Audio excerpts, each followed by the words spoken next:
right. So yeah, Zane, welcome. Thank you. Thank you for having me. No problem. So I did take a little bit of time to look through that comic, Okay, and good. I'd love to know first a little bit of background about where that came from, the inspiration, and maybe a Uh-huh. little synopsis for those who haven't read it. Okay. Well, it kind of came to me while during 2016 during the election because we had Bernie and we had Trump and we had Hillary. The Hmm. three of them were very interesting characters, obviously. And what I noticed is that Bernie, if you look back at all of his old footage when he was in Congress and he's like pounding his fist on the table, demanding some change, some great change, how often everybody else in if the showed the rest of the Congress, you just see people like, oh my God, would this guy shut Here the we f go up? again. Like and it's funny, that was like the 80s and the 90s, right? And I could say that during that time I would have felt more empathy toward those other congressmen. I would have said, yeah, old man, that's not how this works, right? Like, you don't just give up everything for the common person. Like, this is politics. You're supposed Sure. to like take advantage of the people and compete with each other and try to get your agenda across because your agenda is better thought out Right. than just give the people what they want, right? So I would have understood their perspective. But then in 2016, I'm watching this and I'm going, wait a minute. This guy, all he's doing is he's just trying to do the right thing. What is the right thing? I don't know, but he did. And that's what was really interesting to me. Time and time again, he's pounding his fist for the people, individuals, groups, and not for political reasons.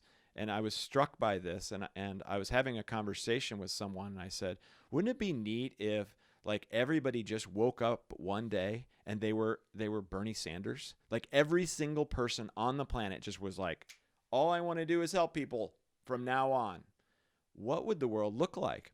And almost immediately I was struck with the realization that it would be a utopia. That if everybody, all they did was cared about everyone else, then everybody's needs would be met instantaneously and no more problems would exist in the world. And I'm like, wow, okay, I want to create like a piece of entertainment that represents that. What if I created these little short stories of people waking up one day and having this transformation occur, this magical transformation where they go to work or they do whatever they're going to do in their day completely changed and all they want to do is help other people.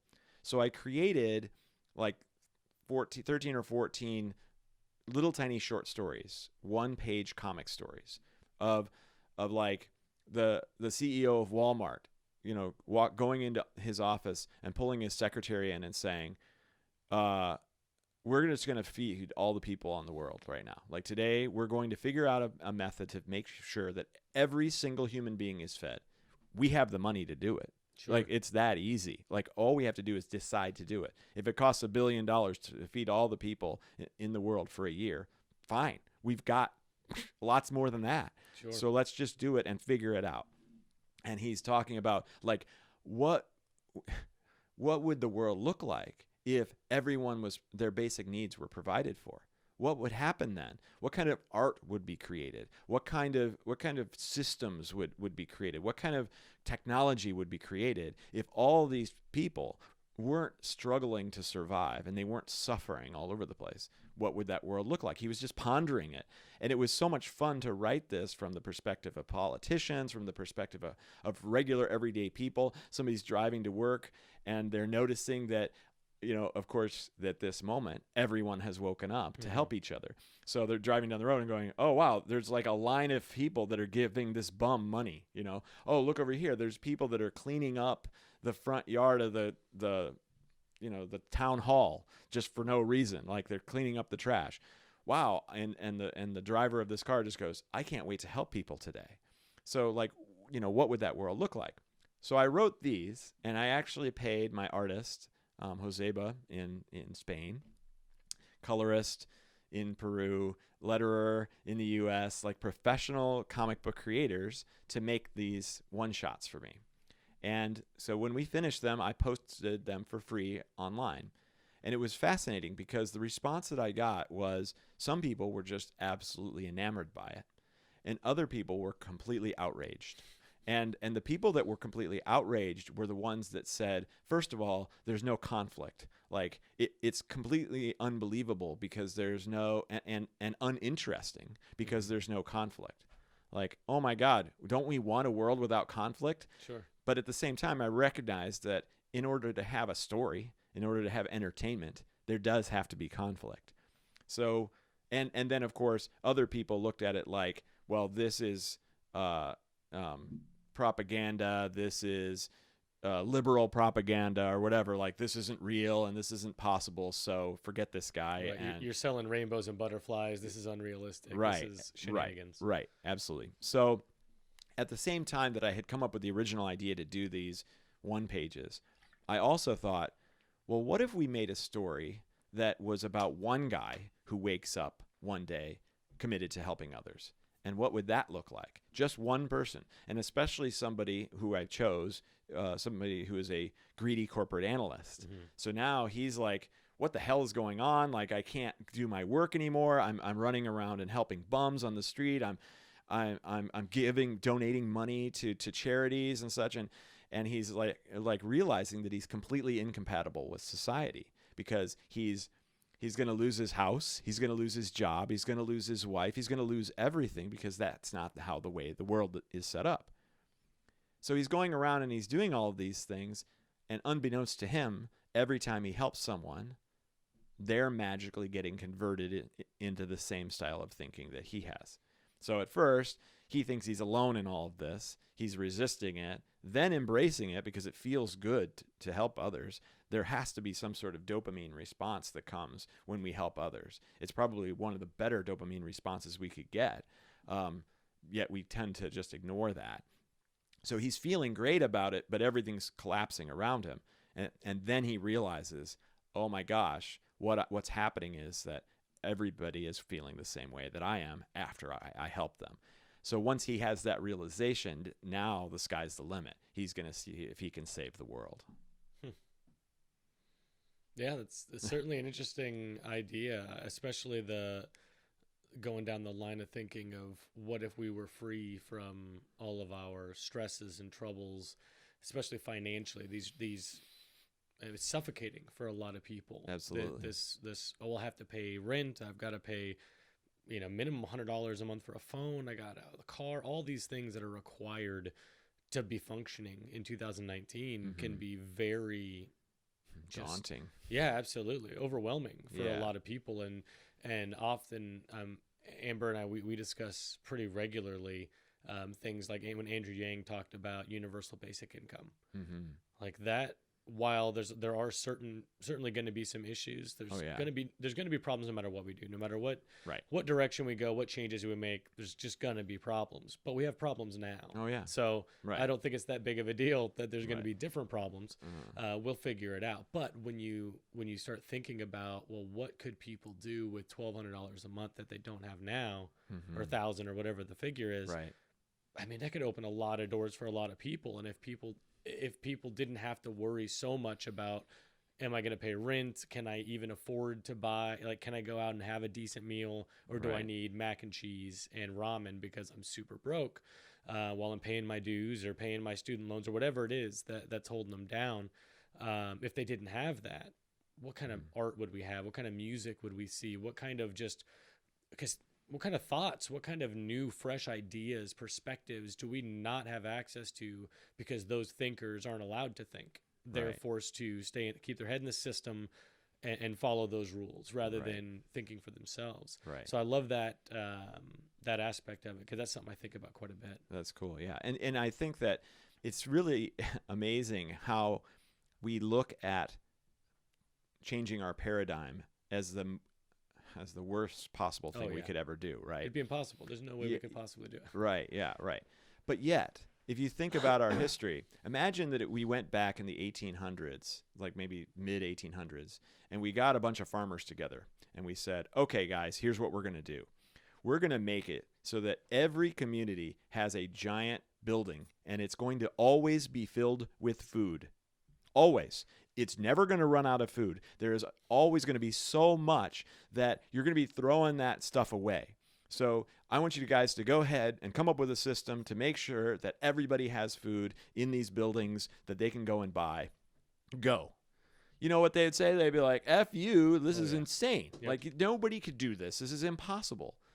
But we did it, and we do it all the time, and we take it totally for granted. We don't even think about the fact that the grocery store always has food. Yeah, it's crazy, right? Absolutely. Yeah, but it's so when we look at things like that, we make fleets of flying vehicles and constantly fly people all over the world without a crash, without an incident, without any problems whatsoever. How can we just do that? And develop the infrastructure to support it. Right. We're so amazing that if we decide to do something, it's going to happen. It is definitely going to happen. So, the idea of saying, well, that's impossible or that's difficult or that's whatever is preposterous. We can do whatever the heck we want to do. No, I agree completely. It's not a matter of can we do it.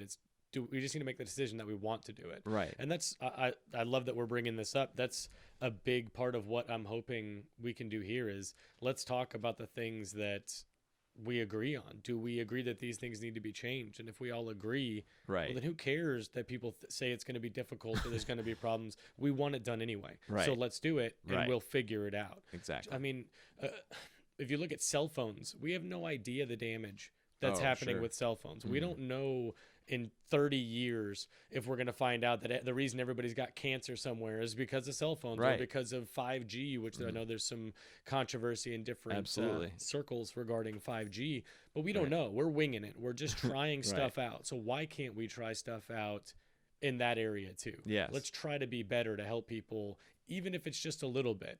I'm certainly, not delusional in thinking that everybody's just going to get everything they need and no one will ever have to work for anything. But we certainly have the ability technologically to develop robots, to develop automation in a way that would free up a lot of people, which we're going to see in transportation in the next 10, 15 years. Yeah, absolutely. So why aren't we talking about how do we build that infrastructure now and those people that are going to be displaced due to the fact that we're so technologically awesome as people that we created these things that'll do it for us. Right. But we resent the people that it's going to displace because for whatever reason, we're programmed to think, well, if you're not working, then you're worthless. Right. Our job, your career is your identity, or at least a big part of it in this society that we live in. And I think it'd be better if we went a different direction. Absolutely. Think if we could just define ourselves by who we are and what we love rather than, well, I'm a bank teller, so that's who I am until I can get a better job. And then I'm a better person because I'm the manager of the bank. No, you can be a great person no matter what you're doing. But if you only give yourself worth based on what you do for a living, you're going to be, right. You're going to hold yourself back. So, yeah, I mean, and I talk about it a lot in the comic. It's essentially an incentive program. The system that we're all living in right now is just a giant incentive program. It started off as just a clever way to trade stuff. Like, it's easier to trade my tomatoes that are going to go bad for paper currency or coins, and then I can buy tapestries when it gets cold, right? So it's a good kind of concept. But from there, it's become just an incentive program. So we are incentivized to do stuff, so we're not all just being lazy, right? And that stuff that has value. So it's a very good concept, but the problem is that the incentive program actually incentivizes us to be selfish. It incentivizes us to make money for ourselves and for our families and for no one else. And it incentivizes us to not volunteer our time because we don't have enough time to put to make the money that we need for the family. So now all of a sudden, it's like everyone for themselves. Oh, there's people on the streets that are begging for, whatever. Like, you guys are on your own. Good luck. I got my own problems to worry about. And so And that works very well for we humans because we are fear-based creatures, just like every other creature on this planet. Anything that has survived long enough has a huge fear component as part of their emotional programming, just like our ancestors who had to go take their turtle shells to the river to fill it up with water to bring it back to the tribe, and they had to worry about saber-toothed tigers and everything else that could possibly go wrong in this harrowing adventure to go get water. And now we just go and turn on the faucet. But we still have all that fear programming that we have to worry about a danger at every corner. So what do we apply it to?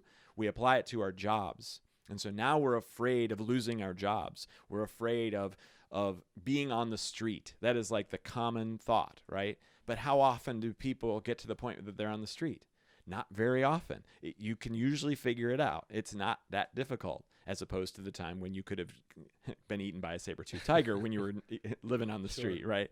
So we have already got all this programming that affects us in a very negative way, and then our incentive program takes total advantage of that.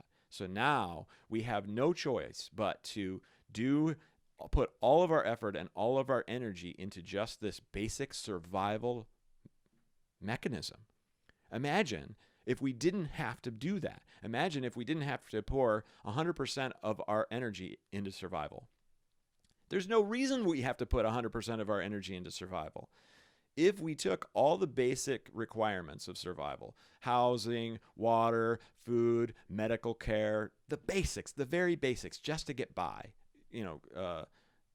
transportation to transport the things that we need, we could probably, each individual could probably work like 4 to 6 hours a week, maybe less, because of the technology and because of the diversity of our population. So like in that water example, we're talking about the turtle shells. That was probably enough to survive, to supply water to like 2 or 3 people per turtle shell. But now we have this infrastructure with water piping going all over the place and reservoirs and this system that purifies the water and so forth. How many people are required to actually manage that system once it's set up? Like 0.001% of the population. So all that water, all that those needs are completely provided for. And if you broke down each of the other needs, you'd probably find similar percentages. How many people actually have to work at the grocery store to make sure we have all the food that we need? Still a very low percentage. I don't have any friends that work at grocery stores. So we know that real survival doesn't really require that much human effort. But yet we still have this programming that says everyone must work 40 hours a week. So what are these people doing when they're working 40 hours a week? Maybe there's a company that is making keychains that have your business logo on it, right? And so what's happening in that case? Oh, we're pulling petroleum out of the earth. We're burning petroleum to deliver that petroleum to the factory where we're going to make these rubber keychains. Then we're going to use a whole bunch more petroleum to actually power the factory and all the other fossil fuels to make these stupid keychains, right? And we get the logos on them. And there's lots of people involved in this whole process. Then we're going to burn more fossil fuels to deliver them to the businesses that are going to hand them out at trade shows. Then there's a whole bunch of effort and energy that goes into going to the trade shows and handing out these pieces of plastic. Then the people get them and they go, yeah, whatever, it's a stupid keychain. They throw it away. Then we take petroleum to take all those dumb keychains back to the landfill. So what's that company doing? It's taking petroleum out of the earth and putting it back in the earth. Like, and you could break down so many businesses and realize that the exact same thing is happening. So if we took and got rid of all that crap and put people into doing the things that we really need, then the percentages of time required per individual would be very low. And yes, there's still going to be people that say, well, you're forcing me to work at the water plant like for 4 hours a month, and I don't want to have to do that. But my gosh, that's pretty easy in comparison to working, 160 hours a week doing something that you don't like. Yeah, no, absolutely. We touched on a couple of different things in that one. The one thing I agree with completely is the money aspect of where it came from versus what it is now. So money originally, at least in Western culture, it was the gold standard because it was based on gold. Right. You'd have gold, you'd take it to the bank because you don't want to lug around your gold everywhere you go. Mm-hmm. They give you pieces of paper that say, hey, this is good for this much gold. Mm-hmm. You hand out that stuff or you give us that back and we'll give you the gold, but this is a good exchange rate. Flash forward to now, and it's more like, okay, you're going to trade this many of your hours of your time and Right. energy. We're going to put these numbers in this system Mm-hmm. that allow you to spend those numbers in any of these other stores. Right. But what we're missing is when we had the gold standard, when we were actually exchanging goods, not just numbers, everybody set their own value. If you're a prostitute, whatever it is, Yeah. you have your own rate. You're going Right. to charge what you think is fair for your time. Right. What we've done is we've given up that right and we've said, okay, system, government, whatever you want to call it, Mm-hmm. you can tell us what our time is worth, and we'll have to try and apply to get these jobs to maybe get that much, to get enough money to get what we think we're worth. But if not, then I guess we'll take a job that we don't think, we're going to get paid something that we're not worth, but you get to decide that. And then you get Right. to decide Freedom. how much is food, Right. how much does food cost? I mean, all of these, look at the stock market, they control all of the commodities, Mm-hmm. pork, sutures, all that kind of stuff. Like, it's all controlled. So Right. now where the majority of people are operating within a system that they have no control whatsoever in, yet we disguise it under freedom, Mm-hmm. right? Right. We're told we have all this freedom, yet most people are not free to change their career. Mm-hmm. Most people are not free to just move. Right. Like, there's a lot of things that you cannot do without a lot of trouble, like Right. without it being very difficult for you. Right. Freedom is subjective, I think, depending on who you are and what you consider to be freedom. Mm-hmm. And as somebody who deployed and spent 5 years in the Marine Corps, I feel like I care very much about freedom. And I was very disappointed when I saw behind the curtain, Mm-hmm. and I saw the illusion of freedom and the fact that that's not really realistic, or it's not accurate. It's certainly realistic. Mm-hmm. We could have freedom, Yeah. but it's not accurate, an accurate depiction of what we have now. Right. We do not have freedom. Mhm. So it's very And who does? There are people that do have freedom. Absolutely. And they're the people that are in charge of the systems. yep. Or the people that have decided to go away from the system, Right. abandon the system altogether, and Right. then you have plenty of freedom, but then Mhm. you lose a lot of the luxuries that you would get within the system. Right. Yeah. So it's a sacrifice game. But eventually, I truly believe that we don't have to sacrifice. If we decide to do it, if we think it's important enough for our fellow man. One thing, anybody who's ever watched a podcast has probably watched one of Joe Rogan's. Oh, yeah. One of the things that he says that I adamantly agree with is that if we are nationalists, if we're proud to be American, let's say, we should be proud about all the people and all the parts of America. Right. And there's a lot of very bad things happening in our country. There's Absolutely. a lot of people that are homeless, in California especially. There's neighborhoods, districts that are just taken over, tent cities. It's terrible. There's kids in the foster care system that we just want to not talk about. We're just Right. going to sweep that under the rug too. All the drug epidemics. Nope, that's not American. No, we're still proud. We're still great. Yeah. Right. Let's forget about. Let's not Trucks. talk about these things. Exactly. Yeah, lifted trucks and Confederate flags. Right. But that's not what I want out of Right. America, right? Right. And I don't think most of us do. I think most of us, want somewhere safe, somewhere that we're provided for. We don't have to worry whether or not we're going to be, someone's going to kick down your door and kill you and take all your stuff. You know what I mean? You want Right. you want that shelter that this society gives, but we could do a lot more for each other, I think, Mhm. than we're doing now. Yeah, for sure. Cool. So I don't know if you had much time to think about that question that I posed, but I think Oh, this yeah. would be a good time to break. So to set it up for the very first time on All this, right. on this podcast, the scenario goes to you wake up tomorrow morning and you check your bank account, hundreds of millions of dollars, more money than you've ever seen, more money than you could spend. And you're like, that's weird. Call the bank. Everything's cool. You won some sweepstake or something. It's your money. Right. You're like, wow, what a great day. Go on your social media, hundreds of millions of followers. Overnight, people want to hear what you have to say, and you have essentially unlimited resources.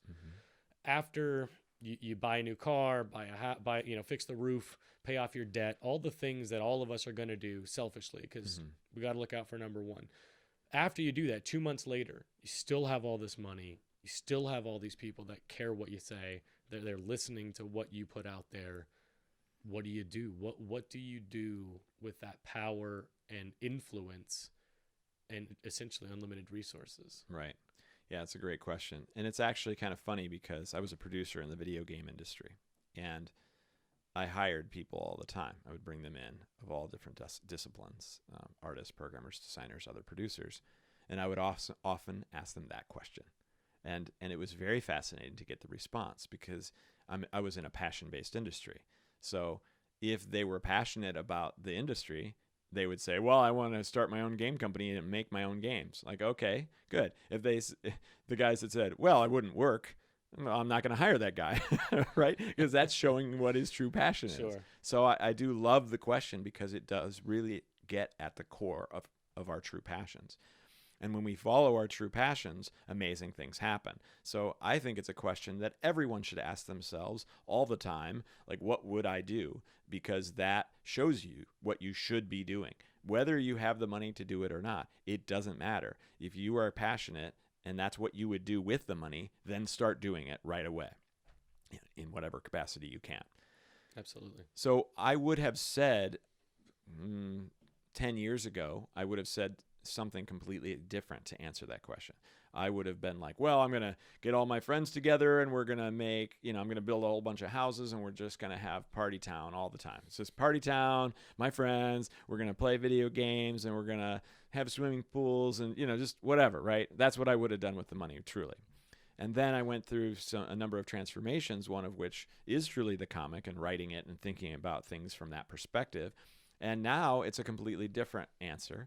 And what's been really fascinating about the comic is that people have come to me and said,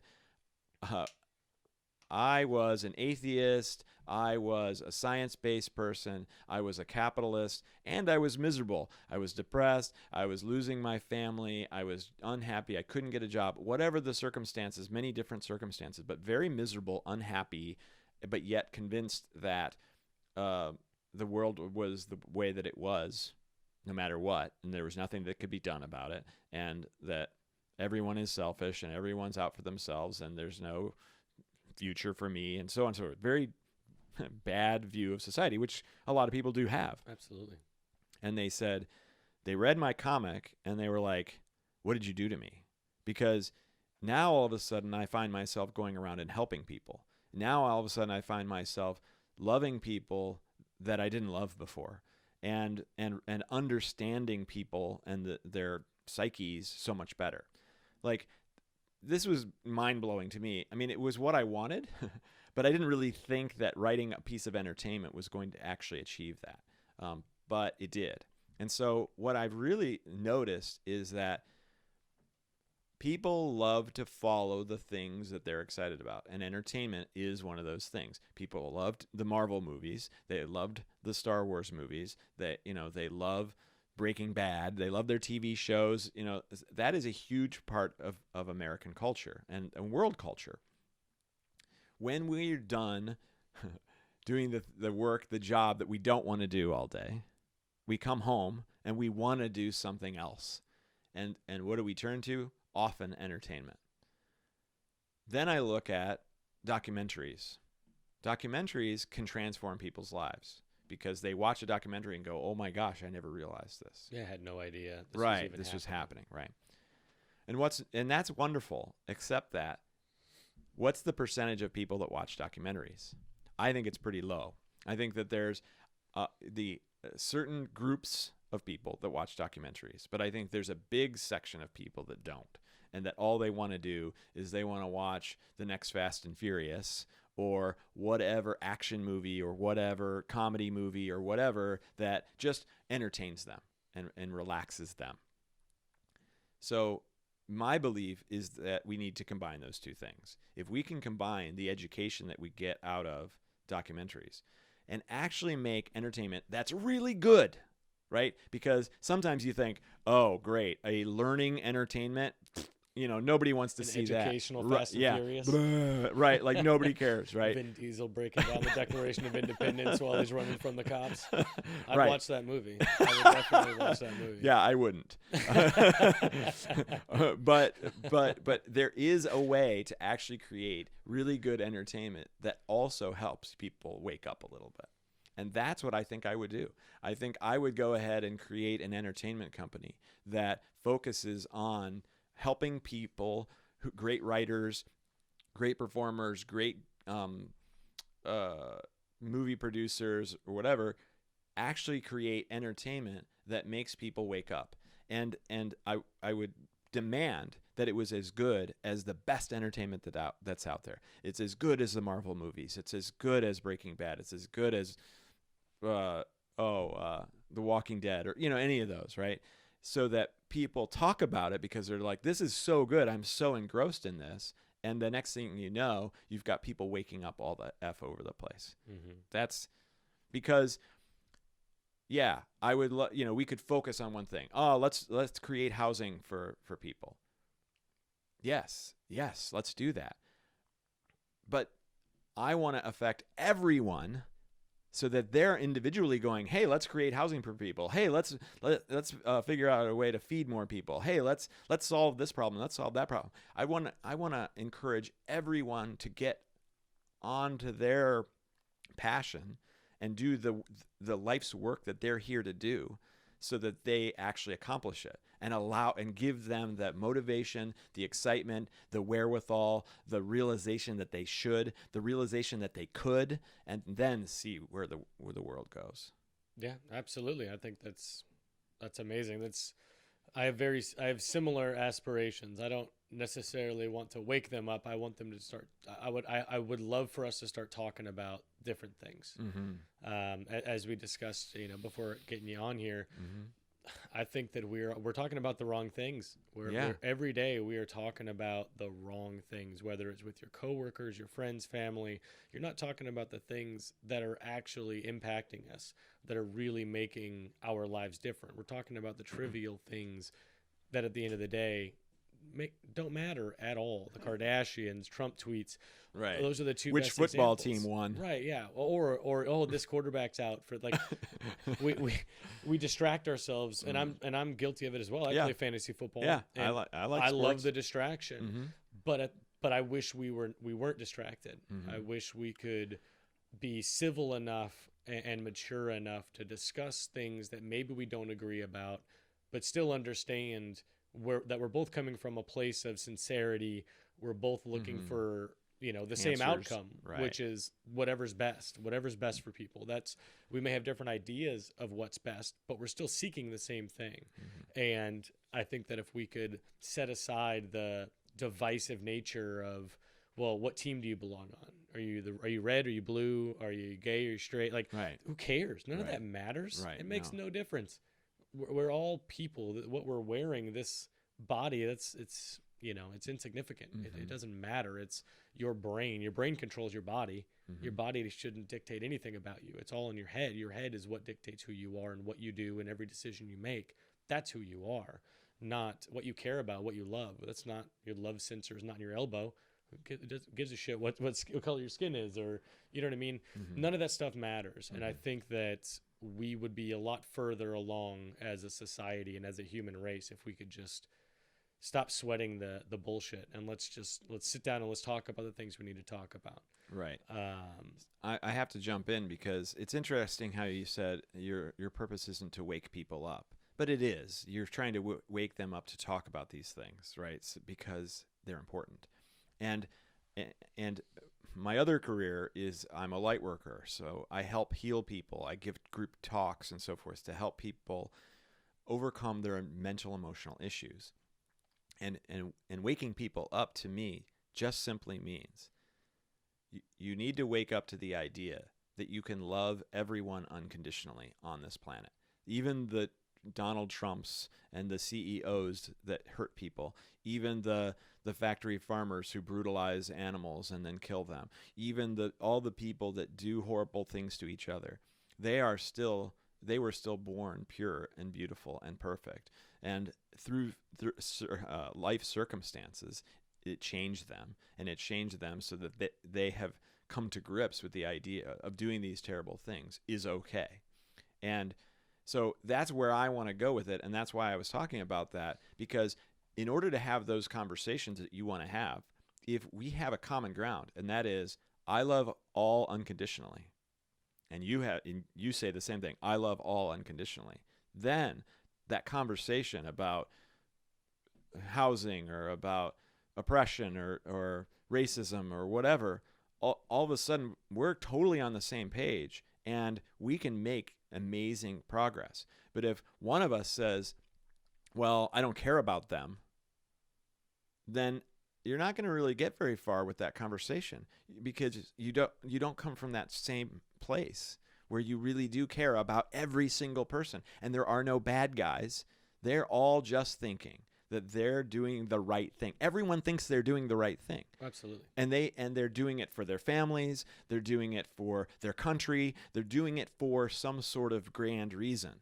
But if everybody was doing this thing because they loved everyone unconditionally, then that's the grand reason. And now we can make immense progress. Yeah, I think we have a lot of barriers to break down as a society before anybody's ready to get to that place of just loving people that they used to hate or resent or, think we're worthless, whatever. There's a lot of that. There's a lot of that in our culture right now of, you're less than me or I'm better than you. Mm-hmm. And it's all fear-based. Oh, absolutely. But I think that one thing that you touched on that I have been thinking, parallel thinking with you on that is that everybody is winging it. Every single person on this planet, whether it's your mom, your boss, your teacher, it doesn't matter. That person in their life is winging it day to day, as am I, as are you, as anyone I've ever met. But we don't want to admit that. We don't want to admit that vulnerability of I have no idea what I'm doing. Right. I'm just doing my best with what I have in front of me and the options that I think I have. And I'm going to make decisions based on what I have in front of me. We all have a hand of cards. We're playing a game of poker, and you don't want to let people know you don't have shit. I got everything's unsuited and it's just all crap. But I'm gonna bluff. I'm gonna bluff you because I don't want you to think that I'm weak or that I'm inferior to you because of this fear-based system that we have, where boom, now I'm worthless. Now I'm less than other people because I don't have it as figured out. But nobody has it figured out. Right. And that once we can honestly admit to each other, hey, I don't know what I'm doing. I'm winging it. I'm doing my best every day to try to make the best decisions I can based on my life and whatever circumstances brought me to this part of my life. We're all doing that, every single one of us. And when we can finally admit that, I think that'll be a very big step in the direction of being able to love everybody, in that I love that you don't know what you're doing either. Like, you did something stupid. I don't agree with that.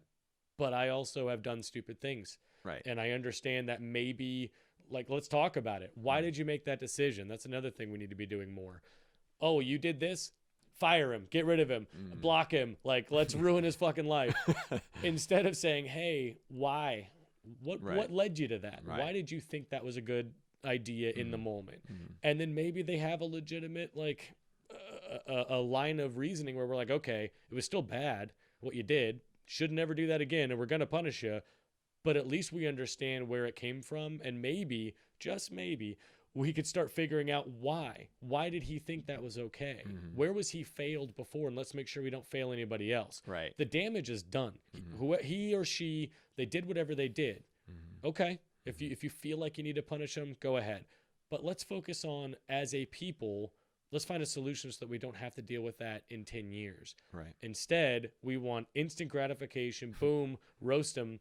And then 10 years later, the same exact things have been happening continuously because we're not doing anything to change the behavior, because we're not identifying the behavior. All we're identifying is the outcome, and we don't like that outcome. So fuck you. Mm-hmm. You know what I mean? Right. And whereas compassion can go a long way to help somebody who has made those mistakes. And I I work with people with mental, emotional issues every day. And guess who that encompasses?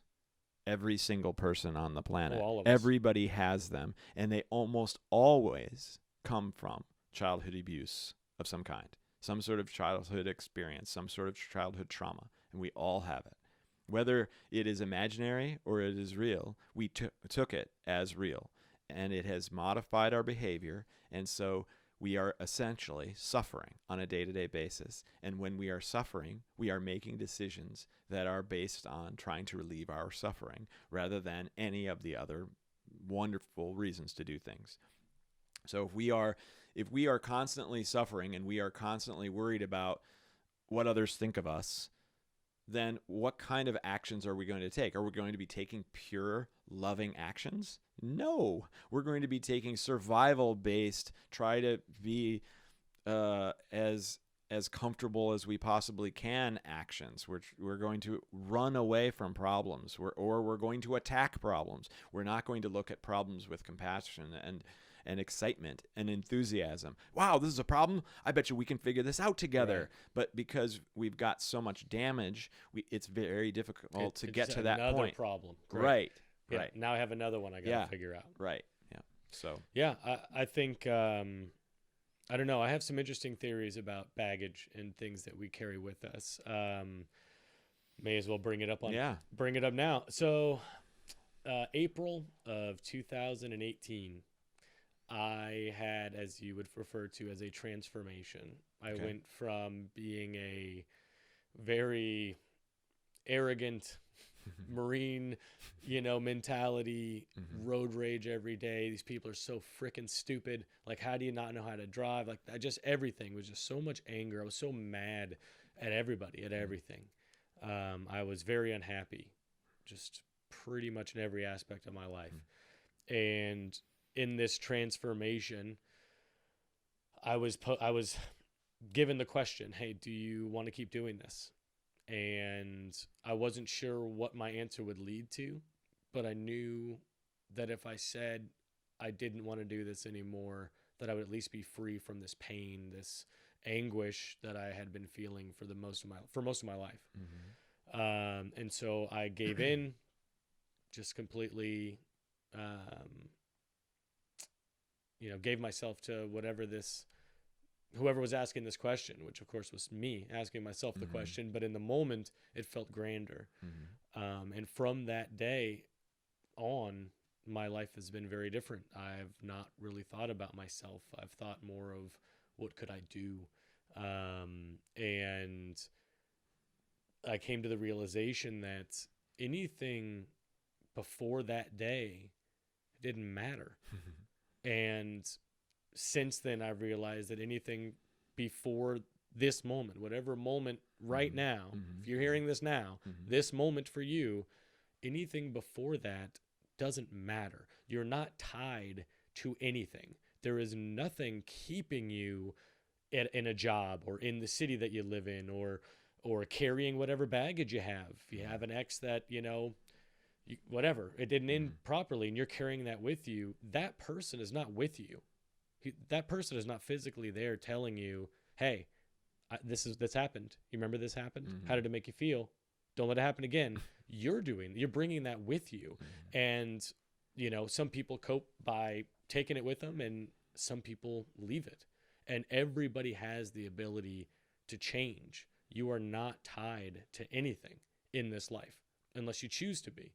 And when I went to the micro level of my decision making, I started making some really big changes in life. I changed my eating habits very, very easily, just by deciding I'm going to eat during a window with intermittent fasting, and I lost 63 pounds now. Wow. Very little exercise. Yeah. Very little exercise. I'm not a runner, don't like cardio. But just making decisions. And every time you decide with your hand to pick up food and put it in your mouth. Make the decision not to. Nobody's forcing you to do that. And when you realize that there's not a single thing in your life you've been forced to do, you've made decisions based on, whatever your environment is. You made a decision that would be best for you in that moment, but you're still making that decision. No one's making those for you, especially when your memories are very fuzzy. I can't hardly remember 3 days ago. If I try to walk you through that day, it's gonna be very difficult. I'll have like 2 things that I might be able to, I know that happened for sure. But other than that, it's very, very smoky, very, very misty. There's not a clear picture. And the further you go, the less clear it is. Right. And so you can make the point is you can make whatever decision you want. You can change anything at any point. You are not tied to anything. Right. If you don't like where you're at, get up and go, do something different. Right. And so that's a really good realization that you had, and it works very well for you because of your background and backstory and all of that, I'm sure. There are some people that are suffering so much that they have blockages that prevent them from being able to do that. However, it is still very possible for them to have that awakening moment like you did and realize that they can do that. But for many, it isn't just, oh, okay, I'm just going to do that. Well, Right. for me, it wasn't either. I Right. needed that. I needed that catalyst. I needed that transformation moment for me to realize that I could have it. That's what. Once you have that moment, I'm saying, whatever that is for Yeah. you, whether that's hearing me say it, whether it's working with someone, because I didn't do it on my own. Certainly not. Without Right. without that catalyst, I would not be this person. Right. So we all need that catalyst. It's find that thing, because once you do, you can do anything.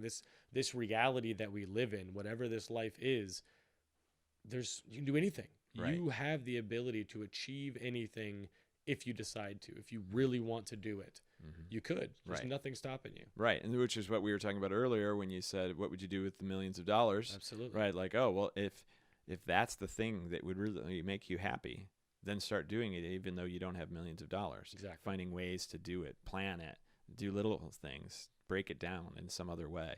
And that's called just following your highest excitement. And when you follow your highest excitement, you're led to amazing experiences in your life.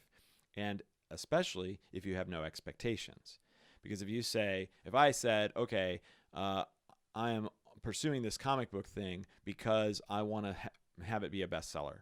And if I'm on the path of trying to make it a bestseller, that's my expectation. If something else comes along that's like, oh, hey, we would like to hire your artists to make this other thing for a while, and we'll pay you a lot because you have them under contract. And I go, no, I have to make this a bestseller. Forget you. But the opportunity was there that, oh, well, with that money, I could do X, Y, and Z. I could promote it now and turn it into a better followed comic, and we'll get them back and we'll resume. So having that like open-mindedness is super important, because if not, I could have said, no, F you, and then failed. Sure. And you leave yourself open for disappointment. If it's not a bestseller, well, then, Right. it was a failure. This whole thing was a waste because it wasn't a bestseller. Meanwhile, it could have been top 100. Right. And if it's not a bestseller, well, or why did I it do could have this transformed 50 people's lives. yeah, even one person. Wow. Even one person. Right. Most people are going to leave this life having not helped anybody. Right. Not truly affected one person. Right. So for you to be able to say, hey, I had one, that's more than most. Right. Because I feel like most people aren't even trying to do that. Most people aren't worried about what legacy are they leaving behind, or what. They're just trying to get through, raise their kids, and not get addicted to drugs, whatever it is, whatever the thing is, that was my terrible segue to prescription medication. But I think most people are more focused on staying alive than living. Yes. A lot of people that I know take a ridiculous amount of drugs every day, have doctor's appointments, they're falling apart left and right, and all they're focused on is, well, how do I keep going? How do all right, how much? $300 a month on medication? Cool, no problem. No big deal. But they never really put their foot down and created something or impacted something. And that is actually what I do, is I help people in those sorts of situations get over those addictions and get over those needs and get over the suffering that they had as children, and use a whole bunch of different methods to do that. What kind of, I'm sure people anyone listening to this right now is probably ears are perked up a little bit. What sort of methods do you do to help those people? Well, there's a couple of different ones that are pretty interesting. What's happening in many cases is, let's say the statement, "I love myself unconditionally." If you were to say that statement out loud, you would feel what it felt like to say, "I love myself unconditionally." And you might be able to say, "Oh, I'm lying. Like, I don't believe that." Or maybe you're like, "Wow, I really do. I really feel that." But most people realize that they're lying, or they think they do feel that. And here's where it gets to be a problem. The left brain is the logical side. It's the one that says, yes, I love myself unconditionally. I'm sure that I do. I must. I should. Like, what else would I do? I got to love myself unconditionally, right? That's the logical side. The right brain is the emotional side. And it's the one that is basing statements off of all the things that have happened up to that point. So if your parents said to you, "I don't love you," or "You're not worth it," or "You're never going to amount to anything," or your brother's better than you," or whatever, all the different things that have been said to you as a child, that gets stored in the right brain. And the right brain, then when you say, "I love myself unconditionally," right brain goes, "I don't." And so as soon as that happens now, even if your left brain believes it and your right brain doesn't, your right brain is going to cause you to take actions that will sabotage your life, that will make you make bad decisions, that will make it so that you don't take advantage of the opportunities that are provided for you, that you say, "Oh, this could be a great romantic relationship, but because I don't love myself unconditionally, I'm going to screw it up," kind of almost intentionally. Right, because I don't deserve this. Right, right. Yeah, I don't deserve this relationship. I'm not good enough for this relationship. Right. And so what's amazing, there's a couple of really simple techniques to actually balance the right and left hemispheres of the brain so that both sides can believe the statement. And so that's the sort of work that I'm doing. And it's very simple. I can even do it over the internet. Like, it doesn't even have to be something that, I have to be physically present with the person. There's some physical actions that they can take where they're going to cross the right and the left hemispheres of their body in order, because the right brain controls the left side of the body. The left brain controls the right side of the body. And so we can get those two sides to actually agree with each other. Your dog is not having a good time. Just need to let her out? We could, but she's just probably trying to get comfortable. Okay. But through that we can actually balance the right and left hemispheres to believe the statement. Yeah, no, absolutely. I know I can personally relate to plenty of those feelings, at least in the past. I carried a lot of that stuff in the right brain, so that makes a lot of sense. Hearing that put in that way. Mm-hmm. Cool. You can probably edit this out, right? Yeah. For continuity, I think I'll leave it in. For those of you wondering what's going on, the dog is, I think, getting a little cooped up. Yeah, she just needs to find a comfortable place to sit, so she'll be fine in a second. My Dodger pillows are not doing the job for her, I think. Yeah, so I threw some words on the board there, if any of those things grab you to talk about. I know we were talking about kind of along the line of a universal basic income, or whatever sort of system in place so that people don't have to work a 40-hour work week, which is growing more and more unnecessary every day. Sure. Along with that, I wonder if you wouldn't align with Bernie on things like education as well. Yeah, I mean, to some degree. I guess what I feel like a lot of the politicians and a lot of even Bernie is trying to do stuff within the current paradigm. Mm-hmm. And that's very admirable, but I think we need a complete paradigm shift. And again, it's the incentive program. We're incentivized to do things for ourselves. If we change the incentive program so that you are incentivized to do things for others, then all the problems kind of go away. So let's say that somebody came out and said, okay, we will give the first company, $2 billion that fed everyone on the planet. You know how many companies would jump on that and how fast that would get taken care of? It would be assuming it costs less than $2 billion. right, yes. right. If we got the number right, I'm not into Paid them that. a fee more than what it would cost. Way more to than it would cost to accomplish. do it. Way more. Oh, absolutely. Like quadruple. You know how fast that would get taken care of? It would be very, very quickly. Unbelievable. Yep. Any of the problems that we have in this world, if we incentivized each other to, they're to all solve problems them, are solvable. right? No question. Then they would just get done. Yeah, I agree. I agree completely.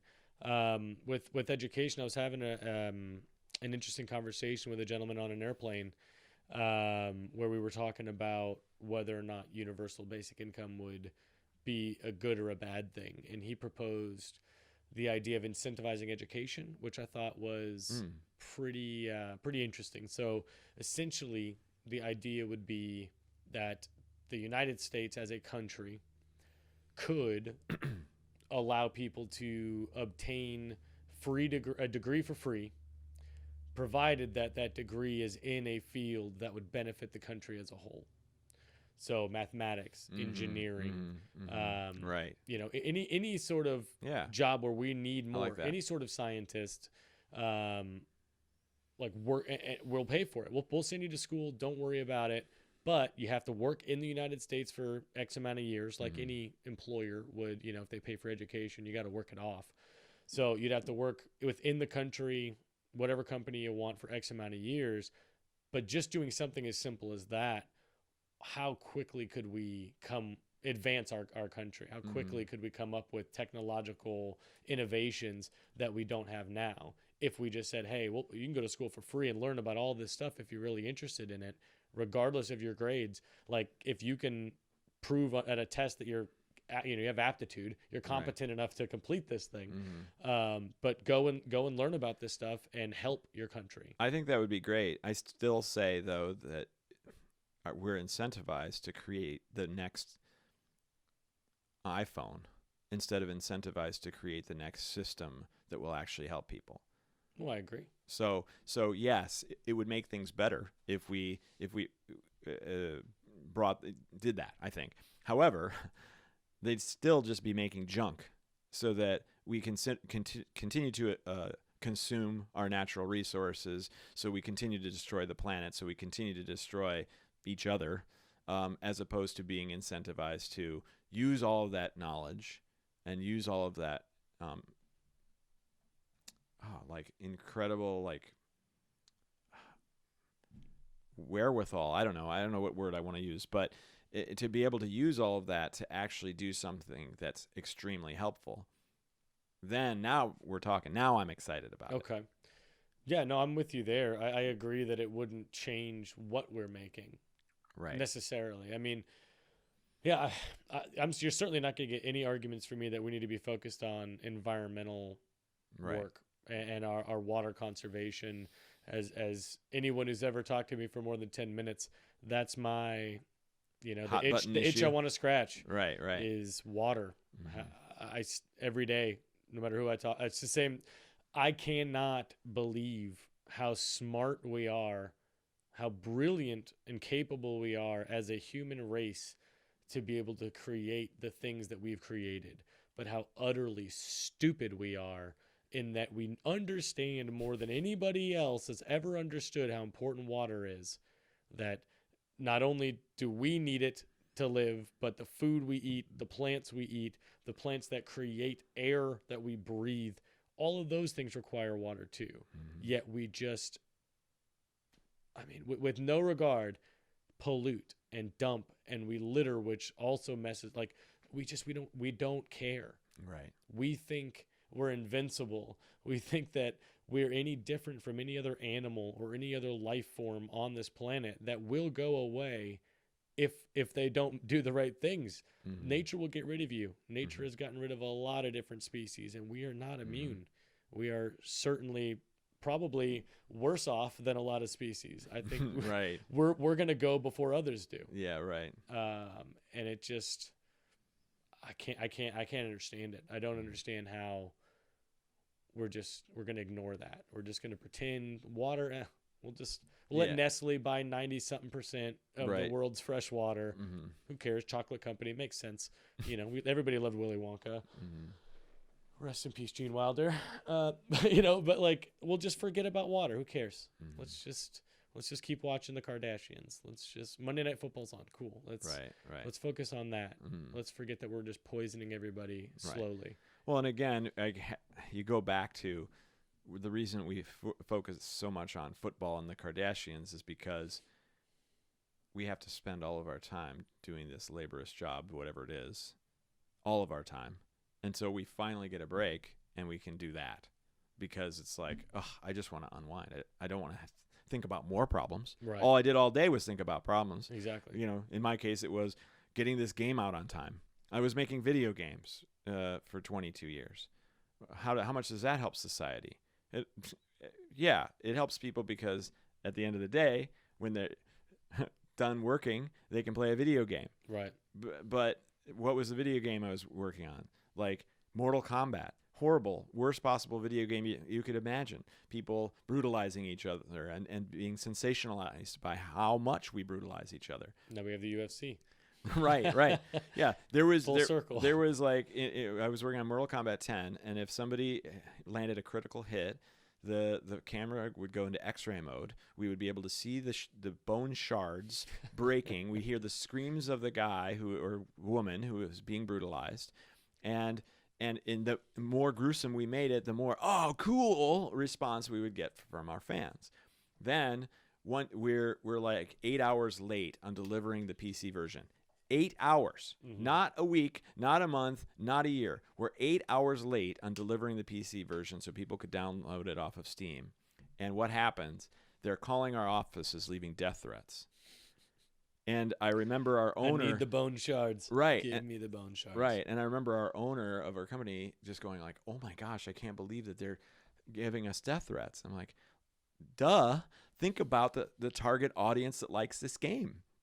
People who want to brutalize. Sure. Why wouldn't they want to come and brutalize us? It encourages that sort of interaction. When you're keeping them from that thing distracting them from how much they hate their life. Exactly. How much that this reality, not that all people that play Mortal Kombat hate their life, but probably the ones that were calling certainly and giving you us death threats. Yes, you were making their life significantly worse in that they didn't have this release, and they wanted you to understand how unhappy they were. That's incredible. And it's in everything. Everybody has their release, whatever it is. If you're into going to church, that's a great release. Absolutely. Let's talk for a second about, okay, cool. There's this great place I can go. All right. It's all worth it. All this stuff that I hate every day. Well, at least I've got that to look forward to. Heaven you're referring to? Oh, absolutely. Yeah. The fluffy cloud world. Like, right. why wouldn't that sound appealing to anybody? Right. And it's not saying whether it exists or doesn't. Right. It certainly sounds appealing compared to what we're living in now. The irony is we created what we're living in now. And every day that we go to work or we contribute to this system, we're still creating this reality. All of us together are creating this reality, whether we agree with that statement or not. Absolutely. If you're going to the grocery store, if you work at the grocery store and you're stocking those groceries, you're allowing the person who's running Walmart to walk in there, grab it, or send his personal shopper, if he's the CEO of Walmart, to the store to grab his groceries. But you're allowing this system to continue. And I'm not advocating for anarchy, but I am advocating for being aware of the part that you're playing. And if you don't want to be playing a part in the system, then start making some changes. Right.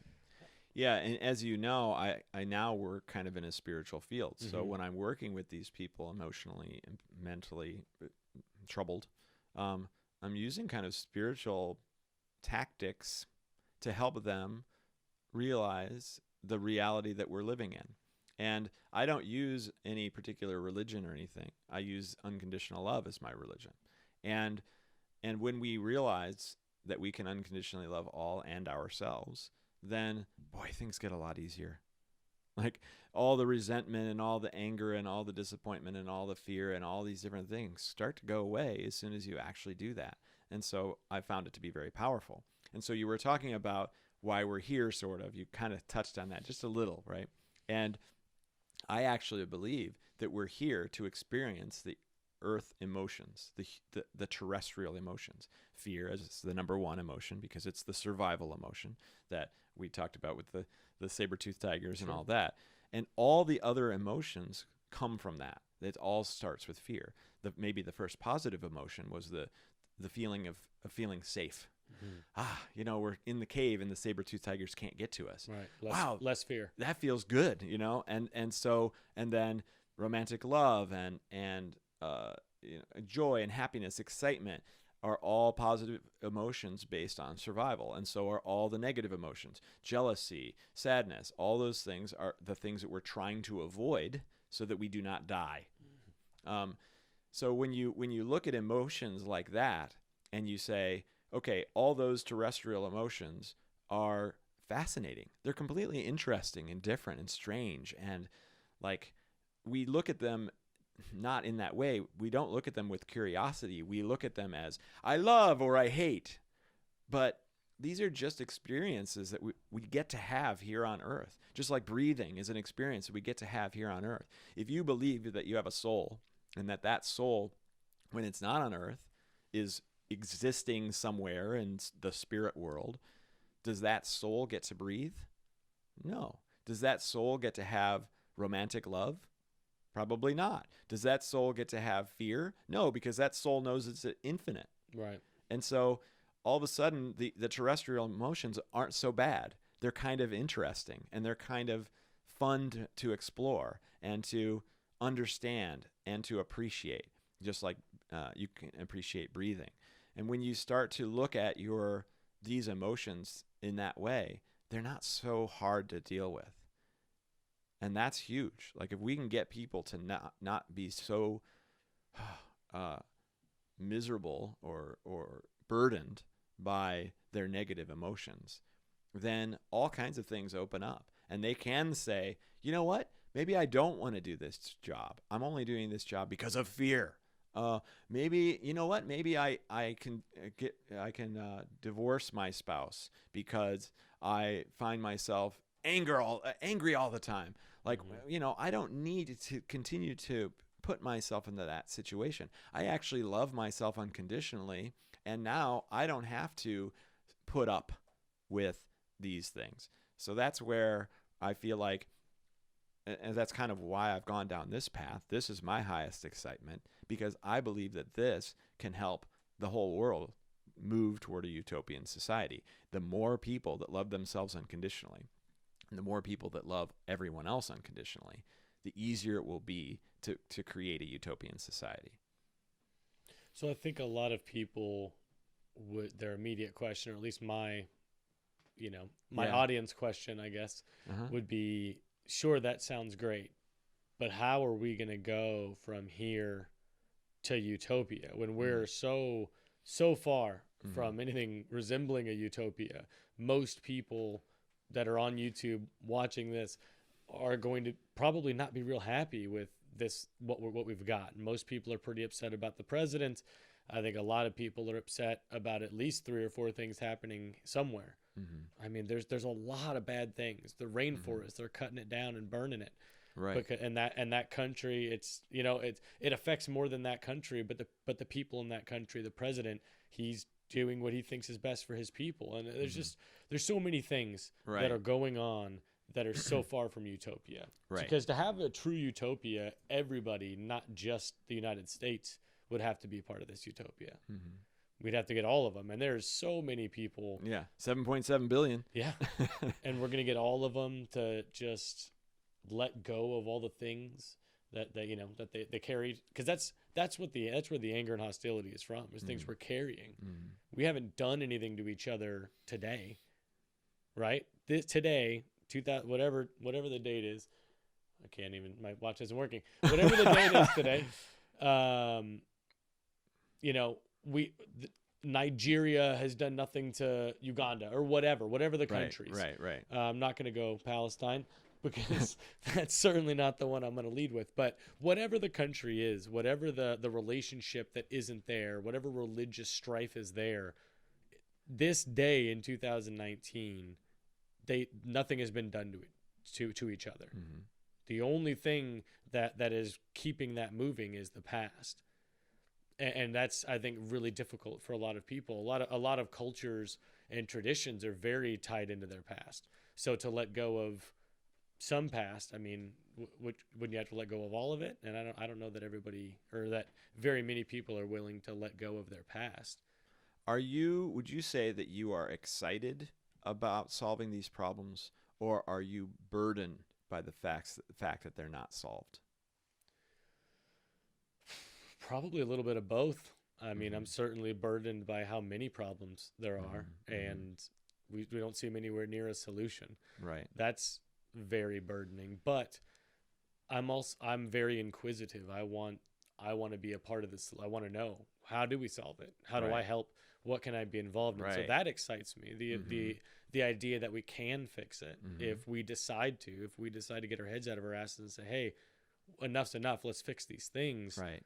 I would love to be a part of that, and that excites me. The idea that we could Focus on that. Don't focus on the burden, because Sure. the burden is only going to slow you down. It's going to cause more emotional problems. You're going to have more stress. You're going to have more worry. You're going to wake up one day and just go, oh, it's not even worth it. I can't do anything.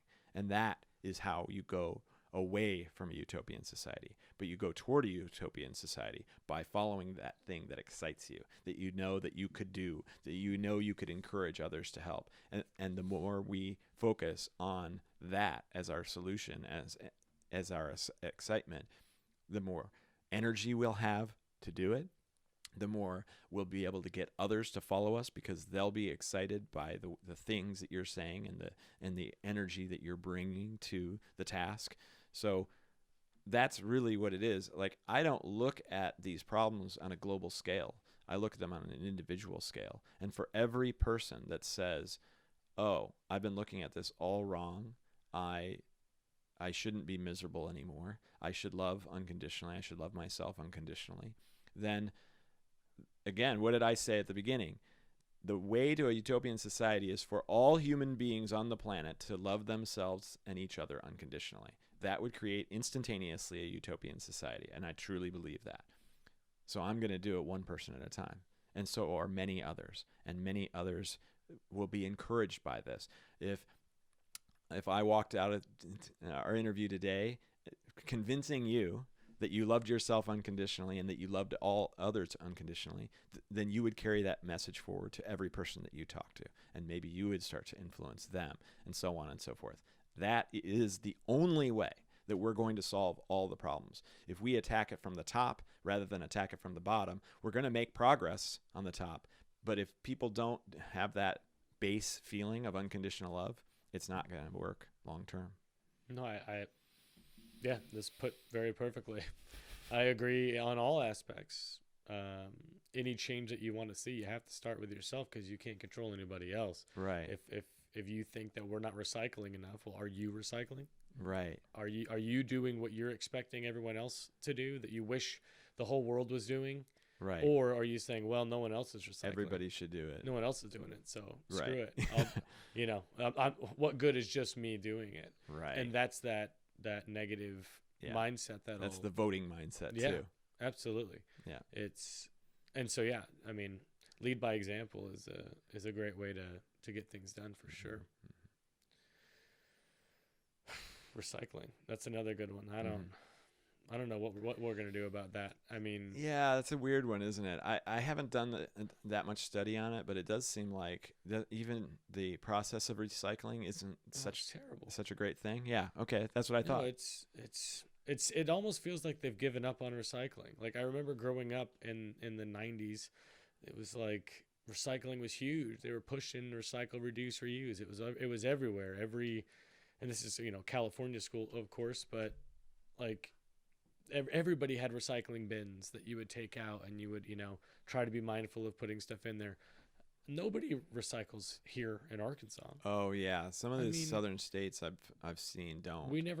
No one's even asked us if we wanted to. Chicago, it's all over the place, and in the northern states and the western states, it's a huge deal. Yeah, there's still. When I lived in Washington State, though, they required it. Yeah, it was interesting. They would fine you if they found recyclable materials in your trash. Wow. Of course, that's what I heard. Don't Yeah. take that to the bank. But one of my friends out there was telling me that in the where he lived, that like he would get fined. He would get a state like whatever ordinance violation. If I'm like, so somebody's going through your garbage to find out if there's stuff in there, and he said, yeah. He's like, if they find it in there, like that you're open to being fined. Wow.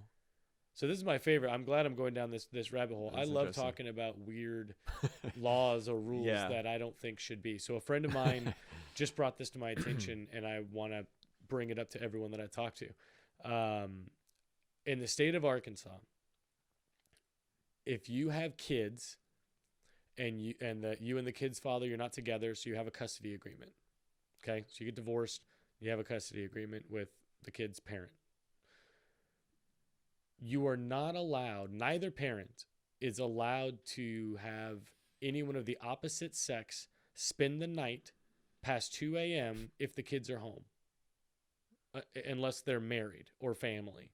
So if they're not blood related, and I had a custody agreement, I couldn't have a sleepover. Like I couldn't have a friend that was a female stay at my house.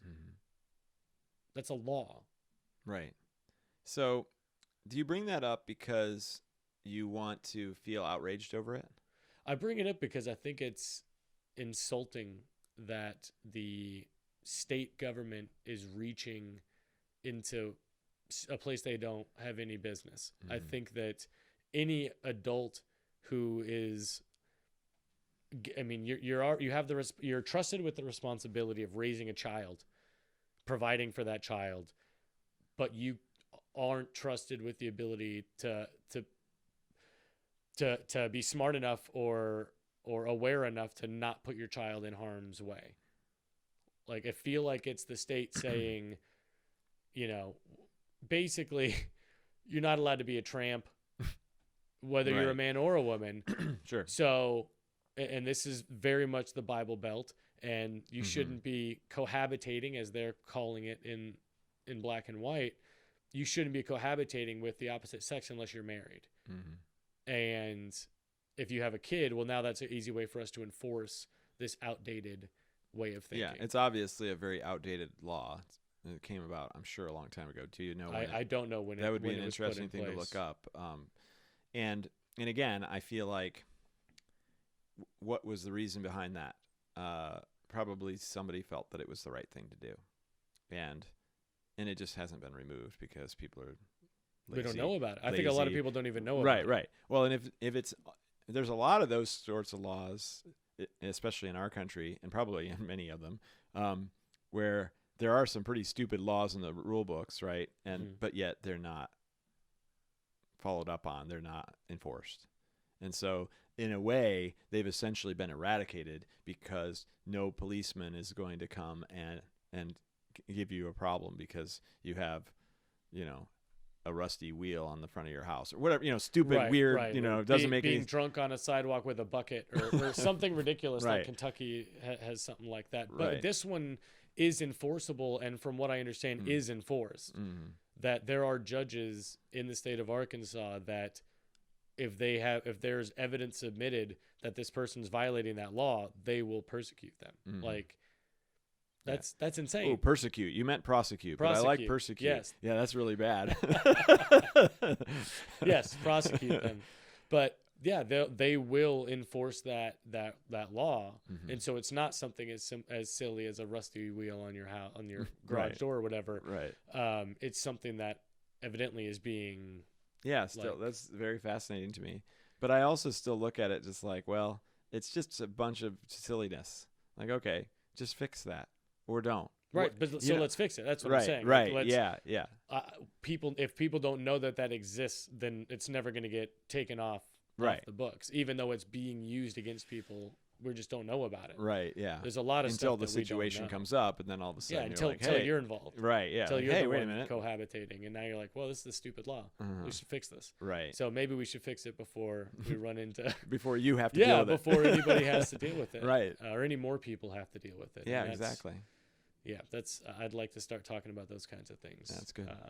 As a whole, what kind of things? Yes, it's already happened to a bunch of other people, so let's not let it happen to others. Right. And instead of just being like, well, that's the way it is. I had to deal with it. Oh yeah. You can deal with it too. Right. I Yeah, think that that's is now talk about lazy, right? Oh, absolutely. Right. Well, I was talking about the politicians being lazy and not removing it, but it's even worse if, like you said, the individuals on the other side that say, "Hey, politicians, do this thing or don't do this thing." If they say, whatever, it's just politicians, yeah, then nothing's going to change. Sure. I mean, if you look at any election, especially look at a local election or a state election, the voter turnout is dismal. It's embarrassing. Right. People don't think it's important enough to get off their ass and go vote. Right.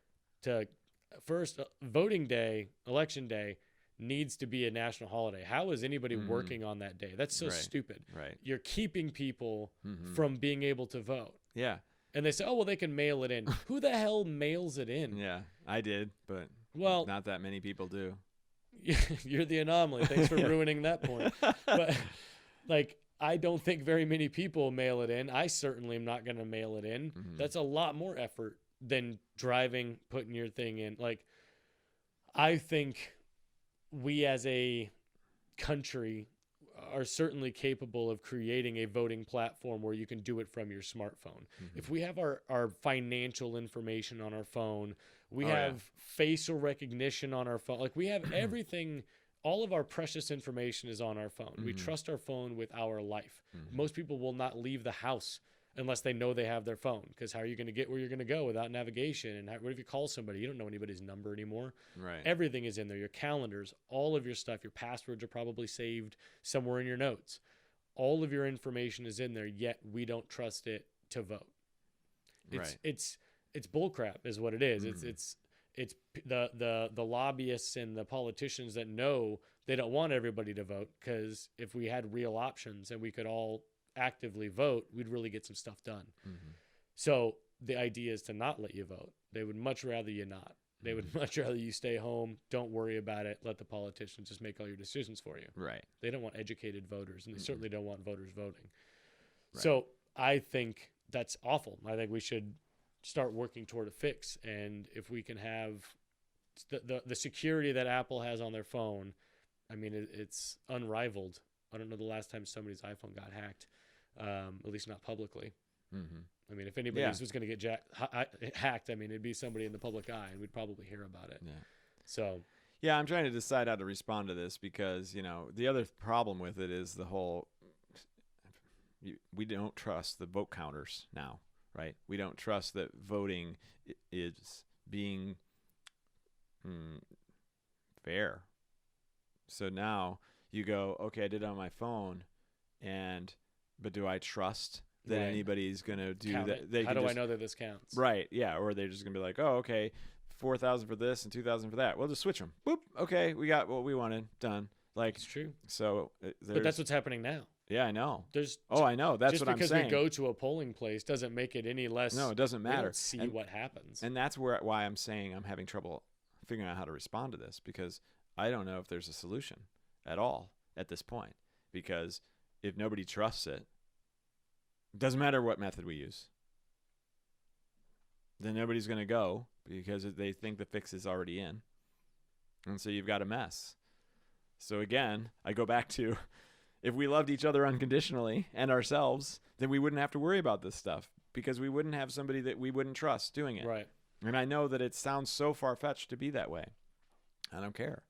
We're going to get there. I think most people have more trust issues than they'd like, just in general. So Sure. The idea of trusting someone with your vote, I don't think people are ready for that.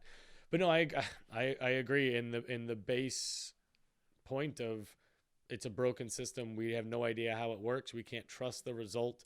Nobody trusts the result now either. Right. So creating a new system where nobody trusts the result isn't necessarily a better system.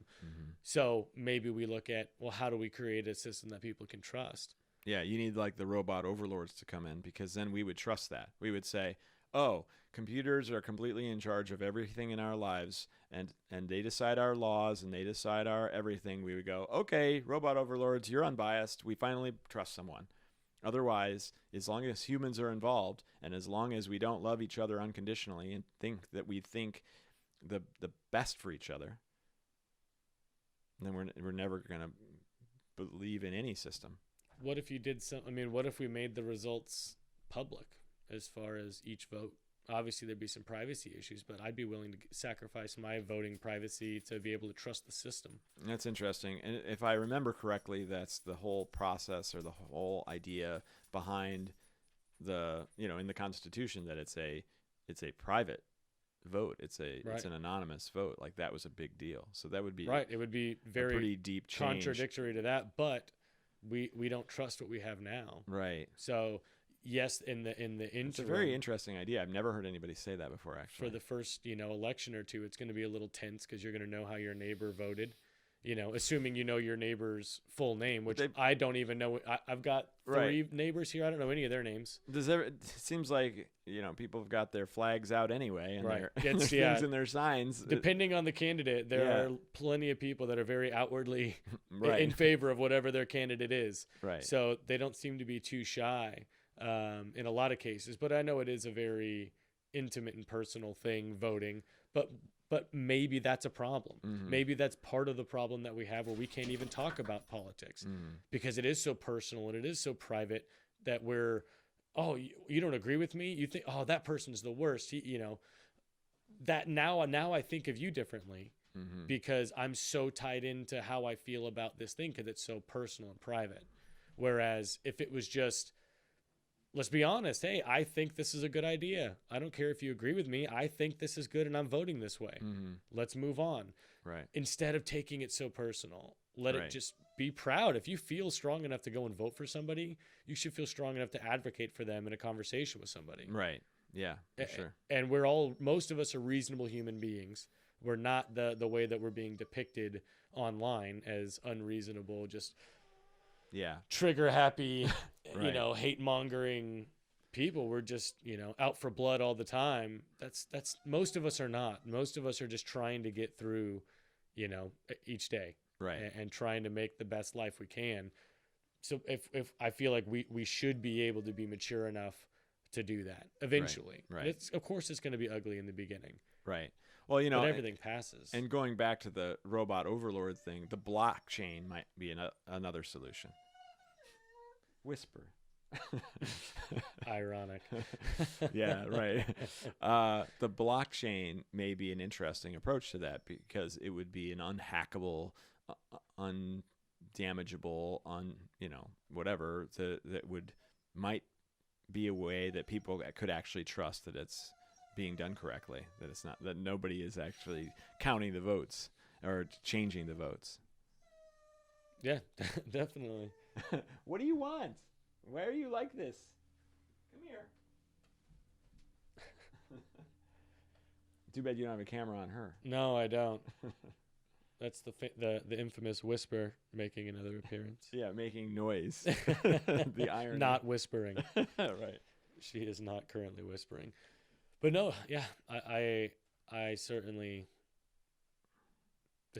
I don't have the answers, but I would like for us to be talking about it. Yeah. That's right. If anything comes from this platform, is let's talk about those things. Please, if you have a different idea, tell me about it. I would love to hear what you think about the things that we're talking about, or if you have your own idea of how we could solve a lot of these problems. Let's talk about it. I'm open to hear any sort of idea about fixing anything. Right. And hopefully if you felt like there wasn't a place where we could talk about that, like this is it. That's what this is supposed to be. Awesome. A place to talk about our ideas and thoughts of what's wrong, how to fix it, and that we should. Yeah, absolutely. Agree that we should, first and foremost. Right. Let's agree that there's some stuff that needs to be changed. Right. It's awesome. Awesome. Well, I think Whispers rounded us out. Yeah. Do you have anything cool coming up? Anything? Oh, well, I mean, I've just released chapters 11 and 12 of the comic on my website, which is righteouscomic.com. So you can download them there.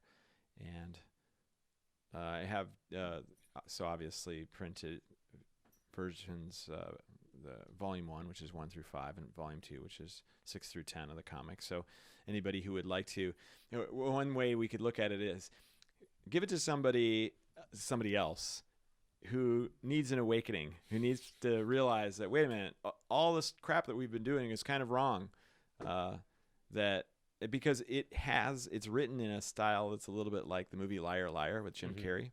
So it kind of has some comedy elements to it. It's very similar to Jim Carrey's character, who was a lawyer, obviously, and lied as his job. And then all of a sudden, one day after his kid made a wish, he couldn't lie anymore, and his life went crazy because of that. It's almost the same exact thing. The guy can't make money for himself anymore. He has to help others. And then the extra twist is that every time he helps someone, they get it too.